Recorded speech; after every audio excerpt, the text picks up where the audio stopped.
مغرور کا انجام۔ ایک مفلس ایک امیر آدمی کے پاس گیا اور اپنا احوال سنا کر امداد کی درخواست کی۔ امیر آدمی مال و دولت ضرور رکھتا تھا، لیکن دولت اخلاق سے محروم تھا۔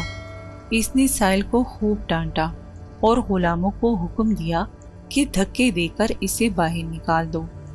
خدا کو اس بد اخلاق امیر کی یہ حرکت کچھ ایسی ناگوار گزری کہ اس نے اس کی تقدیر کا پانسا پلٹ دیا۔ ایک کے بعد ایک نقصان اور ناگہانی آفات نے اس کی املاک کو برباد کر دیا اور وہ عزت و دولت سے بالکل محروم ہو گیا۔ جیسا کہ قاعدہ ہے، زوال کے وقت کوئی ساتھی نہیں بنتا۔ ملازم اور یار دوست اس کو چھوڑ گئے۔ ملازموں میں سے ایک ایسا ملازم جو اس کا معتمد تھا ایک اور شخص کا ملازم ہو گیا۔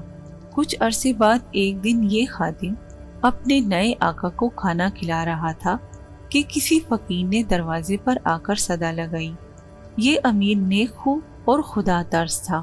اس نے خادم کو حکم دیا کہ سائل کے لیے کھانا لے جا اور اس کا سوال پورا کر۔ خادم کھانا لے کر گیا اور جب واپس لوٹا تو غم سے نڈھال ہو رہا تھا۔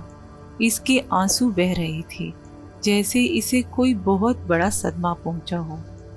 امیر نے رونے اور ملول ہونے کا سبب پوچھا تو اس نے کہا، اے آقا، جو بوڑھا آدمی ہاتھ میں کشکول لیے آج ہمارے دروازے پر بھیک مانگنے آیا ہے، یہ کسی وقت بہت دولت مند تھا اور میں اس زمانے میں اس کے خدمت گاروں میں شامل تھا۔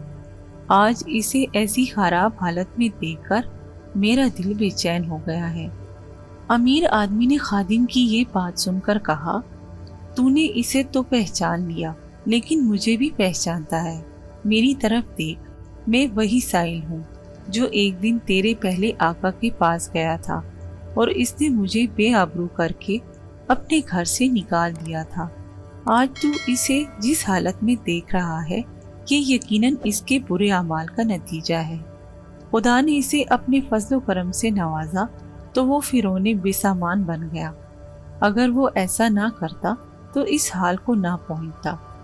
اس حکایت نے قدرت کی اٹل قانون مکافاتی عمل کی طرف توجہ دلائی ہے۔ جس طرح کوئی شخص جو کاشت کرنے کے بعد گندم حاصل نہیں کر سکتا، اسی طرح برائی کرنے والے کو بھلائی حاصل نہیں ہوتی۔